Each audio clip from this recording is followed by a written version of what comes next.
Amigos, sejam todos bem-vindos ao dia 1º de janeiro de 2021. Hoje, para quem não sabe, comemoramos o aniversário de nossa casa. É o dia de fundação. Centro Espírita Seara Fraterna. E quem comemora, quem recebe esse presente que Jesus nos envia, são os trabalhadores, aqueles que se colocam nas plateias assistindo a divulgação do Evangelho, são aqueles que trabalham na copa, na livraria, na limpeza, na fila do passe, na divulgação dos estudos através dos EJs, das células, são aqueles que sobem às tribunas para levar a mensagem consoladora, são aqueles que esclarecem nas reuniões mediúnicas, são aqueles que atendem nas livrarias, aqueles que dirigem nossa casa, que presidem, aqueles que cuidam da parte doutrinária, são aqueles que atendem com fraternidade os problemas de cada um, aqueles que fazem a transmissão da bioenergia pelas salas de passe. São todos vocês, somos todos nós. Também outros vinculados por simpatia e por amor a esse templo de oração. Feliz Ano Novo. É o desejo de todos nós. E com muito carinho eu escolhi esse livro, que é o livro Coragem, psicografado pelo Chico Xavier, Diversos Espíritos, e como presente para essa nossa casa, porque também não só nós, os encarnados, fazemos parte dela, mas aqueles que colaboram no mundo espiritual e também aqueles que já passaram por nossas vidas quando na Terra e hoje colaboram em espírito do outro lado, em todos os momentos. Coragem é o prefácio do livro. Amigo, é verdade que em tuas relações com Deus pediste o dom da saúde, e a saúde é um dos maiores tesouros da vida. Rogaste a bênção da paz, e a paz é o alicerce de todo equilíbrio. Suplicaste o apoio do afeto, e o afeto é um refúgio sublime. Deprecaste a luz da compreensão, e a compreensão é a base da segurança. Requestaste o privilégio da liberdade, e a liberdade é força que te mede o aprimoramento. Imploraste a proteção da simpatia, e a simpatia é o estímulo da ação. Solicitaste o amparo da cultura, da inteligência, e a cultura é um instrumento que te faz discernir. Requisitaste o socorro do trabalho, e o trabalho é o motor do progresso. Entretanto, para que obtenhas saúde e paz, afeto e compreensão, liberdade e simpatia, cultura e trabalho, não prescindes de uma alavanca, da qual nem sempre te lembras nas petições à providência divina. A alavanca da coragem, a coragem de servir e viver. É por isso, leitor amigo, que te oferecemos as páginas simples desse livro. Elas traduzem o nosso apelo às nossas melhores forças, para que jamais esmoreçamos diante das lutas e provas que nos são necessárias ao burilamento próprio. Porque ainda mesmo, quando sitiados em todas as direções, por dificuldades e desarmonias, débito e sofrimento, haverá sempre um caminho de refazimento e libertação que a esperança nos descerra ante a misericórdia de Deus. Uberaba, 1º de agosto de 1971, é uma mensagem de Emmanuel. Quem quiser nos acompanhar, eu vou usar capítulo a capítulo, todas as sextas-feiras, um capítulozinho desse livro. Convidamos então Renato Harley com o tema Novo Alvorecer. Seja bem-vindo, Renato. Olá, boa noite, um feliz ano novo a todos. Gostaria de agradecer o convite e essa oportunidade de participar deste estudo desta noite com todos vocês. Este estudo que nos une, que nos conecta, mesmo à distância, pois estamos todos reunidos em pensamento, em sentimento.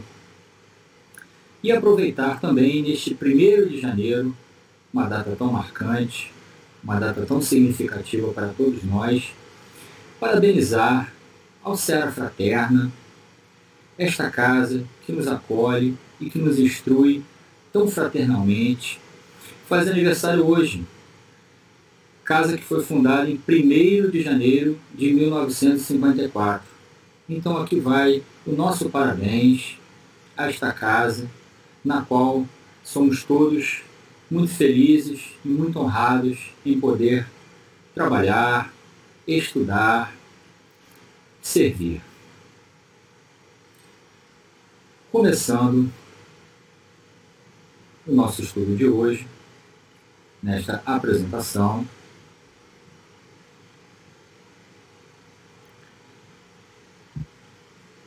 novo alvorecer, neste 1º de janeiro de 2021. Um novo alvorecer que nós vamos estudar, que nós vamos procurar refletir a respeito, um tema de tantas reflexões, uma data de tantas reflexões, de tantos planos, de tantos planejamentos para todos nós, neste ano que se inicia, neste novo ano que alvorece. E segundo o dicionário, a palavra alvorecer significa o começo do dia, o momento em que o dia nasce. Mas para nós, neste estudo de hoje, o sentido figurado é melhor empregado, que significa o começo, o início de alguma coisa. 2020, um ano que foi muito falado como um ano perdido, um ano para esquecer, um ano que não contou, sem nenhuma sombra de dúvida, um ano muito difícil para todos nós, um ano difícil, muito difícil para toda a humanidade.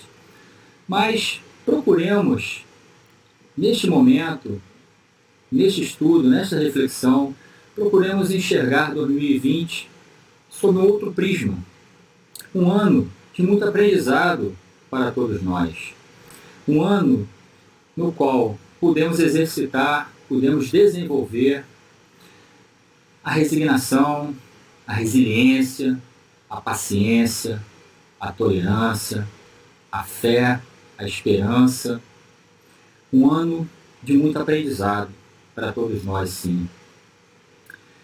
Um ano que nos fez enxergar a humanidade em seu sentido mais global, em ter uma visão mais ampla da humanidade como um todo. Por quê?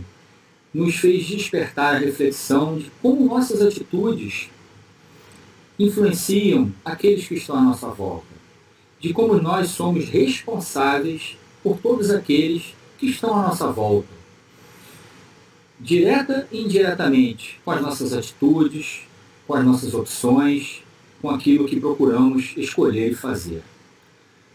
2021, que se inicia hoje, que alvorece hoje, continua ainda sob todos os efeitos diretos e indiretos de uma pandemia e que continua na mudança, continua na transformação, na regeneração que se opera em toda a humanidade, que se opera no planeta. E nós procuraremos discutir um pouco a respeito. Quando se vos diz que a humanidade chegou a um período de transformação e que a Terra tem que se elevar na hierarquia dos mundos, nada de místico vejar nessas palavras. Vede, ao contrário, a execução de uma das grandes leis fatais do universo, contra as quais se quebra toda a má vontade humana. Esta foi uma comunicação do Espírito Arago, ditada a Allan Kardec, que está contida na Gênesis, no capítulo 18, no item 8. São chegados os tempos. E são, meus amigos, realmente chegados os tempos, dizem-nos, de todas as partes, marcados por Deus, em que grandes acontecimentos se vão dar para a regeneração da humanidade. A lei do progresso é uma lei divina e o nosso globo, como tudo que existe, está submetida a ela. Ele progride fisicamente pela transformação dos elementos que o compõem e, moralmente, pela depuração dos espíritos encarnados e desencarnados que o povoam. Ambos esses progressos se realizam paralelamente, porquanto o melhoramento da habitação guarda relação com o do habitante. Fisicamente, o globo terráqueo há experimentado transformações que a ciência tem comprovado e que o tornaram sucessivamente habitável por seres cada vez mais aperfeiçoados. Moralmente, a humanidade progride pelo desenvolvimento da inteligência, do senso moral e do abrandamento dos costumes. A humanidade pode progredir intelectualmente e moralmente. O progresso intelectual se faz através do desenvolvimento da inteligência, do discernimento, da razão, da ciência. O progresso moral se faz através da caridade, através do amor. Como Jesus resumiu, sintetizou todos os mandamentos em apenas 2. Amai a Deus sobre todas as coisas e ao próximo como a si mesmo. O progresso intelectual, ele é fundamental. Por quê? Sem o desenvolvimento da razão, da inteligência, do discernimento, o homem não tem como entender e assimilar os conceitos de ética, de moral. No entanto, somente o progresso intelectual não é suficiente, não resolve os problemas da humanidade, não resolve os problemas do planeta. Vejamos o exemplo de progresso intelectual no qual o homem foi capaz de colocar um robô na superfície de Marte para explorar este planeta. No entanto, sem o progresso moral, o homem não consegue resolver os problemas, que são vários, no seu próprio planeta. Não consegue, sem o desenvolvimento da moral, resolver os problemas da desigualdade, os problemas dos conflitos, os problemas da fome e da miséria e tantos outros que afligem a humanidade há tanto tempo.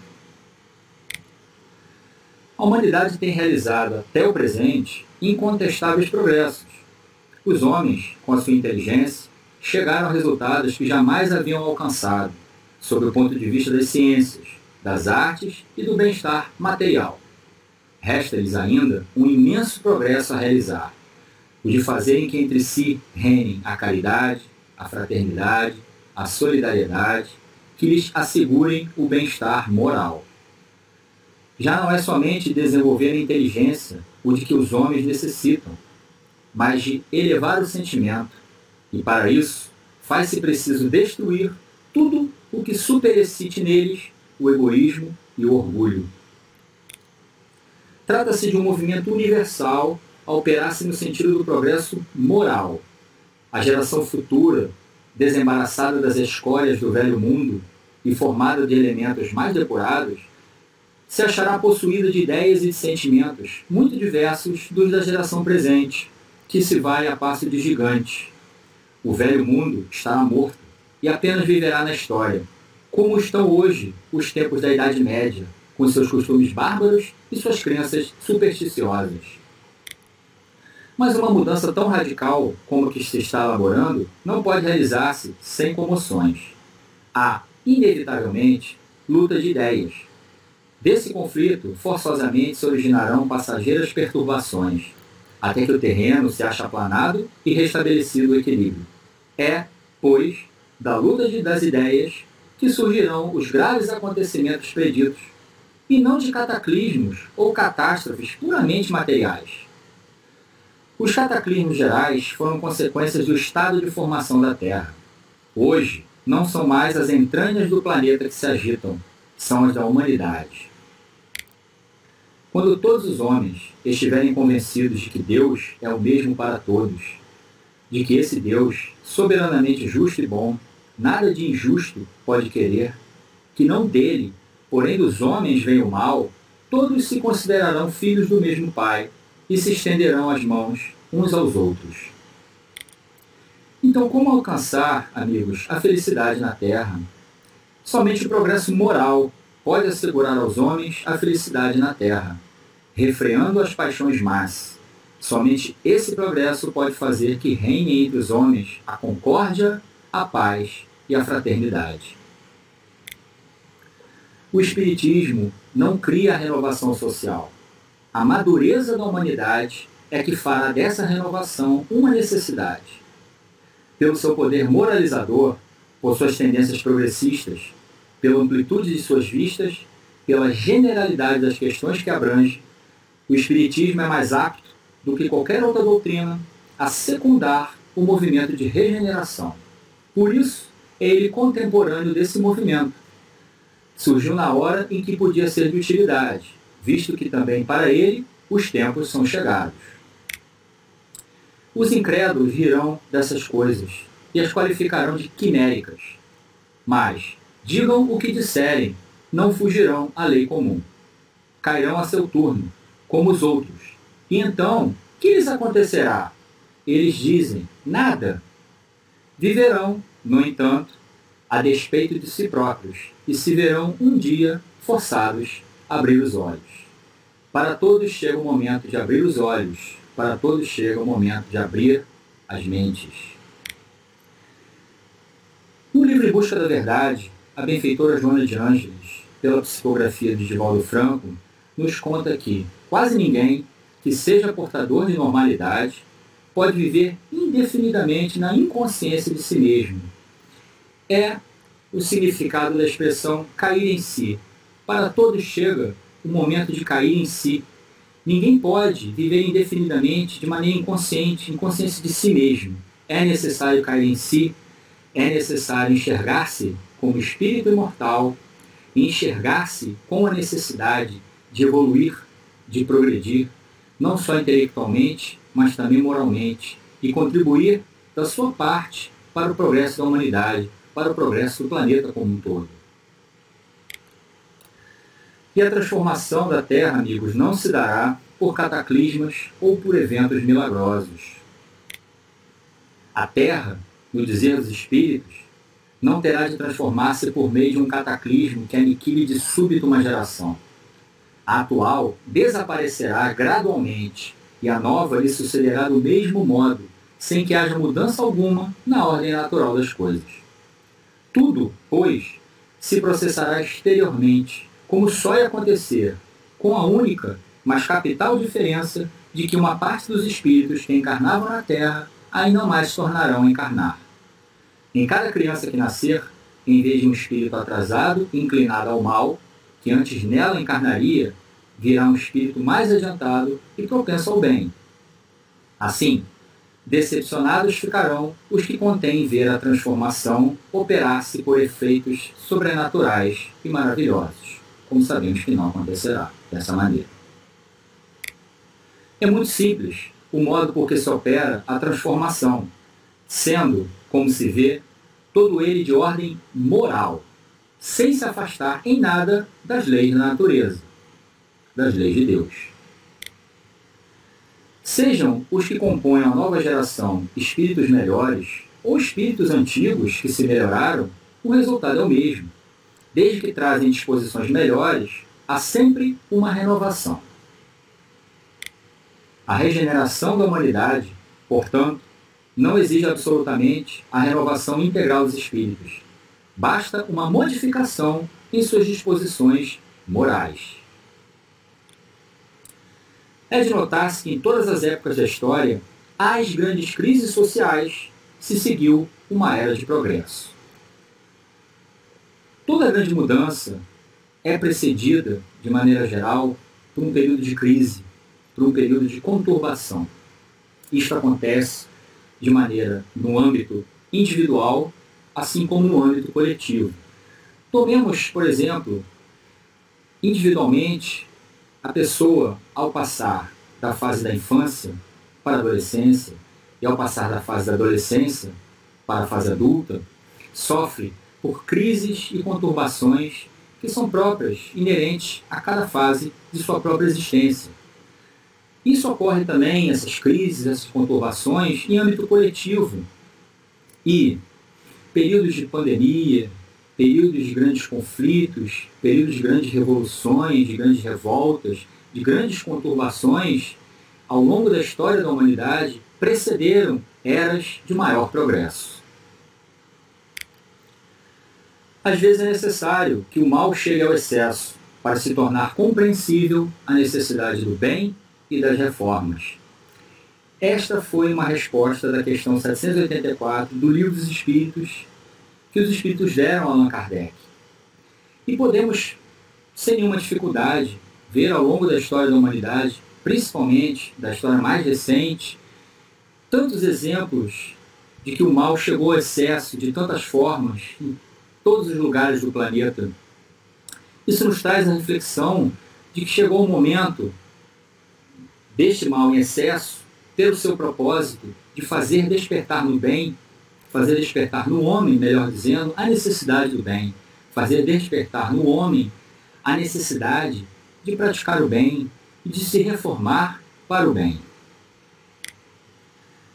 O homem tende a segregar o seu próprio semelhante e a se separar baseado em política, religião, sexo, cor de pele, língua, educação, nacionalidade e condição social.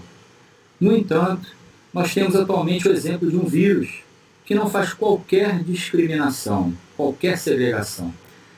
Isso nos traz uma reflexão muito profunda de como devemos ter uma visão global da humanidade, de como somos apenas uma raça, de como a humanidade é uma só.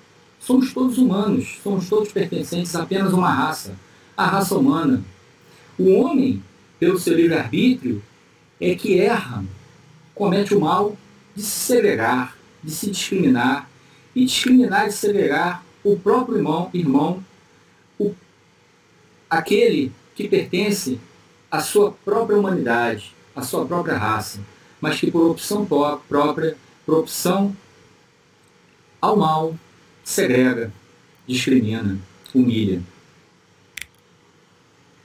E a benfeitora Joana de Ângeles nos conta no livro Após a Tempestade, também psicografia do Divaldo Franco, a seguinte mensagem, no capítulo 24, Os Novos Obreiros do Senhor. Ela nos diz: soa-nos, porém, a hora libertadora, em um instante é azado. Um instante é propício, é oportuno, um instante é agora, dessa hora de libertação, desta hora de melhora e de regeneração para a humanidade. Luz ou treva, decisão definitiva de libertação ou fixação nos exercícios repetitivos da própria inferioridade.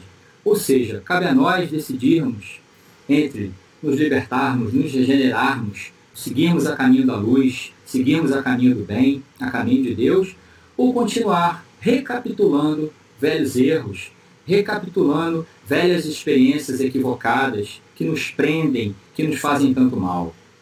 O Cristo nos convoca, outra vez, ao despertamento e ao trabalho de soerguimento pessoal, que em última análise é o de soerguimento da terra mesmo. Então, o nosso trabalho de regeneração, de reerguimento de nós mesmos, será o trabalho de soerguimento, de regeneração da humanidade como um todo, do planeta como um todo. E o Cristo nos convoca, como sempre. Segue ela falando: conscientes das próprias responsabilidades, não esperemos em demasia pela transformação de fora, mas envidemos esforços para o aprimoramento interior. Sem veleidades, iniciemos o trabalho de construção do novo mundo, retirando dos escombros do eu enfermiço os materiais aproveitáveis para as novas edificações a que nos devemos dar com euforia e santificação. Sem vacilos, sem adiamentos, vamos agora promover a regeneração, a reforma, a transformação dentro de nós mesmos. Não esperemos por uma transformação, por uma mudança, por uma regeneração que vem de fora. Isto deve ocorrer dentro de nós mesmos, para toda a humanidade, individualmente, para cada um de nós. E ela segue falando, a benfeitora: devidamente arregimentados, iniciemos o labor partindo do lar, que deverá permanecer sobre as bases sólidas de amor, de entendimento e de fraternidade, de modo a resistir às investidas da insensatez e da leviandade, que nos não podemos permitir. Estamos no lugar certo, ao lado das pessoas corretas, vivendo com aqueles que nos são os melhores elementos para a execução do programa. Meus amigos, o lar e a família são a nossa primeira sociedade. Devemos, dentro do nosso próprio lar, com nossos próprios familiares, agir com amor, agir de maneira caridosa. Se não conseguirmos agir com caridade, com amor, de nos relacionarmos bem, de nos entendermos bem com aqueles que estão à nossa própria volta, dentro do nosso próprio lar, como conseguiremos fazer isso na sociedade como um todo? Então, é dentro do lar que começa o trabalho de regeneração da humanidade, começa o trabalho de regeneração de todos nós. E pela psicografia de Chico Xavier, o Dr. Bezerra de Menezes nos traz uma mensagem muito reflexiva e importante, publicada no livro Espírito da Verdade. Diz ele: o Espiritismo tem, por missão fundamental, entre os homens, a reforma interior de cada um, fornecendo explicações ao porquê dos destinos, razão pela qual muitos conceitos usuais são por ele restaurados ou corrigidos, para que se faça luz na consciência e consolo nos corações.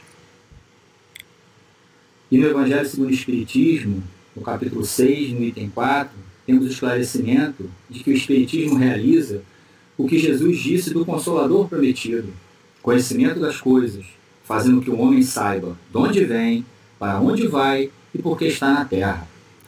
Atrai para os verdadeiros princípios da lei de Deus e consola pela fé e pela esperança. Neste mesmo capítulo 6 do Evangelho, nos itens 1 e 2, ouvimos Jesus falar sobre o jugo leve. O jugo é aquela peça pesada de madeira que atrela os bois à carroça, ao arado. E Jesus fala justamente do jugo leve, do seu jugo leve.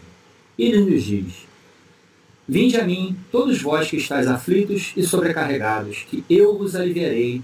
Tomai sobre vós o meu jugo e aprendei comigo, que sou brando e humilde de coração, e achareis repouso para as vossas almas, pois é suave o meu jugo e leve o meu fardo. Está em Mateus, capítulo 11, versículos 28 a 30. Entretanto, faz depender de uma condição a sua assistência e a felicidade que promete aos aflitos. Esta condição está na lei por ele ensinada, na lei que Jesus ensinou.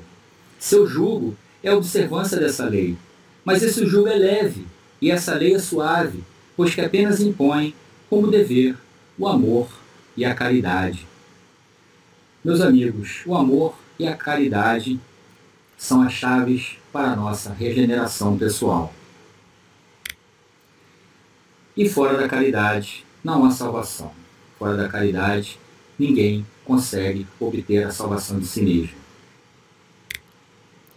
E no Livro dos Espíritos, na questão 886, Kardec perguntou: qual o verdadeiro sentido da palavra caridade, como a entendia Jesus? E os Espíritos respondem: benevolência para com todos, indulgência para as imperfeições dos outros, perdão das ofensas. Uma regra mnemônica para todos nós, a regra do BIP: benevolência, indulgência, perdão. E o amor e a caridade são um complemento da lei de justiça, pois amar o próximo é fazer-lhe todo o bem que nos seja possível e que desejaríamos que nos fosse feito. Tal o sentido dessas palavras de Jesus: amai-vos uns aos outros como irmãos. No entanto, amigos, o que mais nos dificulta e o que mais nos atrasa? O materialismo. O materialismo, infelizmente, é uma das crenças mais limitantes de toda a humanidade. Aquele indivíduo que não se enxerga como um espírito imortal, que enxerga na morte o fim de tudo, e que com isso só dá valor e importância às coisas materiais, aos bens materiais, está criando uma grave armadilha para si próprio. E no Livro dos Espíritos, na questão 799, Kardec pergunta: De que maneira pode o Espiritismo contribuir para o progresso? Os Espíritos respondem: destruindo o materialismo, que é uma das chagas da sociedade. Ele faz que os homens compreendam onde se encontram seus verdadeiros interesses. Deixando a vida futura de estar velada pela dúvida, o homem perceberá melhor que, por meio do presente, lhe é dado preparar o seu futuro. Abolindo os prejuízos de seitas, castas e cores, ensina aos homens a grande solidariedade que os há de unir como irmãos. O egoísmo e o orgulho, esses dois grandes entraves para o nosso progresso, para a nossa evolução, as duas maiores chagas da humanidade, nossas duas maiores chagas, as fontes de nossos maiores vícios. O egoísmo, a antítese da caridade, nos faz querer tudo apenas para nós, não nos faz enxergar a necessidade dos outros. O orgulho, a exaltação do ego, a supervalorização de si próprio em detrimento da valorização dos outros. O orgulho nos impede de perdoar. O orgulho é a antítese da humildade. O apego aos bens materiais, ao prazer, o apego à própria imagem, o apego às pessoas, aos sentimentos, às ideias, o apego aos hábitos ruins, tão prolongados, enfim. O apego nos aprisiona, o apego nos dificulta, o apego é um entrave para a nossa evolução, para o nosso progresso individual. Devemos praticar o desapego. O desapego é o equilíbrio, é o caminho do meio, é o caminho do equilíbrio. O desapego nos faz viver no mundo, mas sem ser do mundo. O desapego nos faz viver no mundo, mas sem que nos prendamos a nada deste mundo. E como podemos proceder? Como podemos trabalhar para a nossa regeneração, para o nosso progresso, para nós mesmos? O autoconhecimento, amigos, o autoconhecimento é a chave do progresso individual. Na questão 919 do Livro dos Espíritos, Kardec pergunta: qual o meio prático mais eficaz que tem o homem de se melhorar nesta vida e de resistir à atração do mal? E os Espíritos respondem: um sábio da antiguidade vô-lo disse: conhece-te a ti mesmo. Um aforismo muito famoso, um aforismo de alto poder reflexivo, um aforismo muito importante, que estava inscrito no pórtico do templo de Apolo, na cidade de Delfos, no século IV a.C., na Grécia. Este aforisma, neste pórtico, ele foi divulgado, ele foi reflexionado, ele foi amplamente estudado por Sócrates. E seguindo ele, seu principal discípulo, por Platão. Eles trouxeram o conceito associado a outros grandes pensadores, a outros grandes filósofos, mas eles trouxeram o conceito do autoconhecimento, de como conhecer a si próprio é fundamental para o nosso progresso. Por quê? Conhecendo a si mesmo, o homem tem capaz de detectar em si o que ele precisa melhorar, os erros que precisa corrigir, os vícios e as imperfeições que ele precisa reverter ou burilar. Então, conheça-te a ti mesmo, seguindo a linha de Sócrates e Platão, precursores da doutrina espírita e que são, junto com Aristóteles, os fundadores da filosofia ocidental. E através do autoconhecimento podemos promover a nossa reforma íntima, tão fundamental. Devemos abandonar o velho homem, ou seja, precisamos corrigir os nossos vícios e as nossas imperfeições morais, através de uma reforma profunda e individual. Mas não nos iludamos, essa reforma ela é essencialmente individual.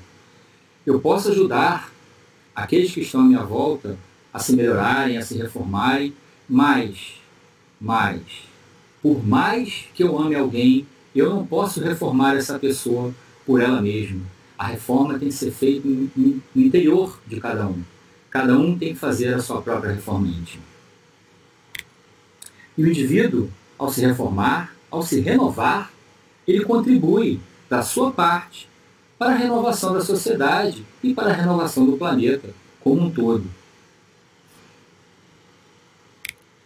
O dia em que um homem começar a amar o próximo como a si mesmo, a terra como encanto se transformará.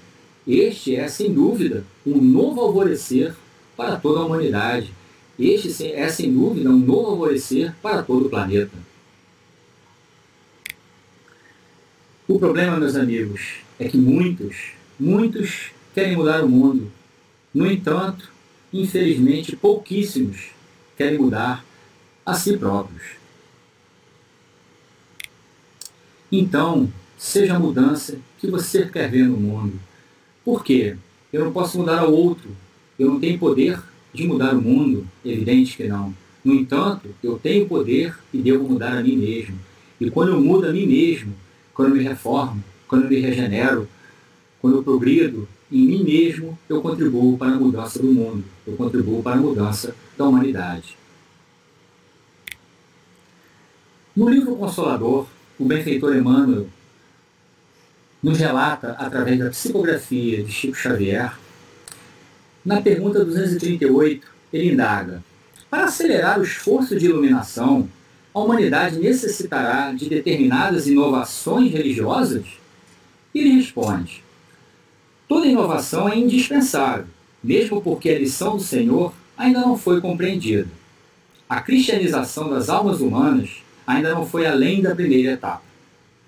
Alguns séculos antes de Jesus, o plano espiritual, pela boca dos profetas e dos filósofos, exortava o homem do mundo ao conhecimento de si mesmo. O Evangelho é a luz interior dessa edificação. Ora, somente agora, a criatura terrestre prepara-se para o conhecimento próprio através da dor. Portanto, a evangelização da alma coletiva para a nova era de concórdia e de fraternidade somente poderá efetuar-se, de modo geral, no terceiro milênio. E neste terceiro milênio, meus amigos, já é hora de fazer, mais do que nunca, brilhar a luz do Evangelho dentro de nós. É hora, mais do que nunca, de fazer brilhar em nós e refletir para todos os ensinamentos de Jesus. E na questão 625 do Livro dos Espíritos, Kardec justamente pergunta: qual o tipo mais perfeito que Deus tem oferecido ao homem para lhe servir de guia e modelo? E os Espíritos dão a Kardec a resposta mais curta e mais completa das 1019 respostas desse livro, Jesus. No livro de Emmanuel, do nome do próprio, também pela psicografia do querido Chico Xavier, este Espírito nos traz uma comunicação, nos traz uma mensagem muito bonita, de muita reflexão, intitulada O Evangelho e o Futuro. Ele nos relata: raças e povos ainda existem que o desconhecem, porém, não ignoram a lei de amor da sua doutrina, porque todos os homens receberam, nas mais remotas plagas do orbe, as irradiações do seu Espírito misericordioso, através das palavras inspiradas dos seus mensageiros. O Evangelho do Divino Mestre ainda encontrará, por algum tempo, a resistência das trevas. A má-fé, a ignorância, a simonia, o império da força conspirarão contra ele. Mas tempo virá em que a sua ascendência será reconhecida. Nos dias de flagelo e de provações coletivas, é para a sua luz eterna que a humanidade se voltará, tomada de esperança. Então, novamente se ouvirão as palavras benditas do Sermão da Montanha, e, através das planícies, dos montes e dos vales, o homem conhecerá o caminho, a verdade e a vida. Amigos, há 2 milênios que o Divino Mestre nos conclama, nos ampara e nos guia a um novo alvorecer para cada um de nós, a um novo alvorecer para toda a humanidade, para todo o planeta. Jesus, o caminho, a verdade e a vida, nos ilumina neste nosso caminho, mas temos a certeza de que Jesus ilumina o nosso caminho, mas quem tem que percorrê-lo somos nós. que possamos fazer despertar e brilhar cada vez mais este novo alvorecer dentro de nós. Quem sabe começando hoje, neste primeiro dia de 2021, mas que ele possa despertar em cada dia deste ano que se inicia e de todos os anos que por virão em nossas vidas, que o novo alvorecer, seguindo o caminho do Divino Mestre, possa nos fazer despertar a caminho da luz, a caminho do Pai Maior. Um feliz ano novo a todos, feliz ano novo a todos, um feliz alvorecer novo para todos os amigos, para todos nós.